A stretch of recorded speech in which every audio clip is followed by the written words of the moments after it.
প্রিয় ফুটবল প্রেমী ভাইরা, আসসালামু আলাইকুম। আমরা যাচ্ছি একটি বিগ ফুটবল ফাইনাল খেলা দেখতে। আমরা যথারীতি বিকাল ৩টার সময় ছোট ভাই রায়হানকে নিয়ে বাসা থেকে বের হয়েছি। পথে যেতে যেতে দেখা হলো সদরপুর খেলোয়াড় কল্যাণ সমিতির নিয়মিত কিছু সদস্যর সাথে, যারা খেলার মাঠে যেতে গাড়ির জন্য অপেক্ষা করতেছেন। যেহেতু আমরা বাইক নিয়ে বের হয়েছি, তাই আমাদের কোনো গাড়ির জন্য অপেক্ষা করতে হচ্ছে না। যেতে যেতে সবুজের শ্যামলে ছায়া ঘেরা রাস্তার দুপাশে দাঁড়িয়ে থাকার সৌন্দর্য উপভোগ করতে ভালোই লাগছে। আমাদের সদরপুর ব্রিজ পার হওয়ার সময় এক ঝাঁক মাদ্রাসার ছাত্ররা মাদ্রাসায় যাচ্ছে, যা দেখে মনটা শান্তিতে পরিপূর্ণ হয়ে গেল। আমরা চলতে চলতে কোষাভাঙা মোড় পার হয়ে যাচ্ছি। আঁকাবাঁকা রাস্তা পার হয়ে যেতে খুবই ভালো লাগছে।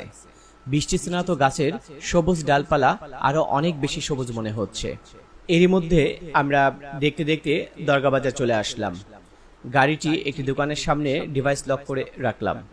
নদীর পাড়ে এসে আমি তো অবাক, শত শত ফুটবল প্রেমী মানুষ। এই নদীতে নিয়মিত একটি ট্রলারে লোকজন পার করা হয়। আজ 5টি ট্রলার দিয়েও পারাপার করতে হিমশিম খাচ্ছে। অবশ্য ট্রলারে ওঠার আগে দোকান থেকে একটি টিস্যু এবং কিছু পানি নিয়ে নিয়েছি। আমরা প্রায় 20 মিনিট দাঁড়িয়ে থাকার পরে ট্রলারে উঠতে পারলাম। নদীতে প্রচুর স্রোত থাকায় একটু ভয়ও পাচ্ছিলাম, যেহেতু স্বাভাবিক যাত্রীর থেকে অনেক বেশি যাত্রী ছিল।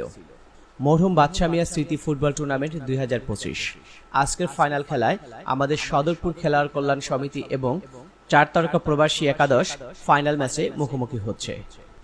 ট্রলার ঘাটে ভিড়তেই একসাথে সবাই তাড়াহুড়া করে লাফিয়ে ঝাঁপে নামতে শুরু করে দিল। এক ফাঁকে আমিও নামলাম। দু হাতে 2টি ব্যাগ নিয়ে হেঁটে চলছি রাস্তার দিকে। একটু এগিয়ে গিয়ে আমরা একটা ভ্যানে উঠে বসলাম। ভ্যান গাড়িটি কাঁচামাটির রাস্তা দিয়ে চলতে থাকলো। কিছু দূর যেতেই চোখের সামনে কাঙ্ক্ষিত জায়গার ছবি, অর্থাৎ খেলার মাঠটি দেখতে পেলাম। দূর থেকে মাঠটি ভীষণ সুন্দর লাগছিল। খেলা শুরু হতে এখন আরো প্রায় 40 মিনিট বাকি, অথচ মাঠ কানায় কানায় দর্শকে পরিপূর্ণ হয়ে গেছে। কোথাও কোনো দাঁড়াবার জায়গা নাই। মাঠে গিয়ে আমাদের পরিচিত ভাই ব্রাদারদের সাথে দেখা এবং কুশল বিনিময় করতে থাকি।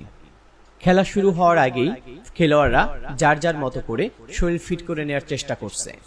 কেউ সিঙ্গেল অথবা গ্রুপ ফটো তুলতে ব্যস্ত। কিছুক্ষণের মধ্যেই বিপক্ষ দলের প্লেয়াররা মাঠে বাদ্য বাজে প্রবেশ করলো। ওমা, প্লেয়ার দেখে তো চোখ সানাবাড়া। 5 জন বিদেশি প্লেয়ার। আসলে ফুটবল খেলাতে সাইজটা তেমন ম্যাটার করে না, ম্যাটার করে তার পারফরমেন্স, তার গতি, তার কৌশলগত দক্ষতা। এরই মধ্যে আমি সদরপুর খেলোয়াড় এবং বিসিএসপির কর্ণধরের সাথেও দেখা হলো, কথা হলো। আজকের খেলায় শুভ উদ্বোধনের জন্য মাঠে প্রবেশ করলেন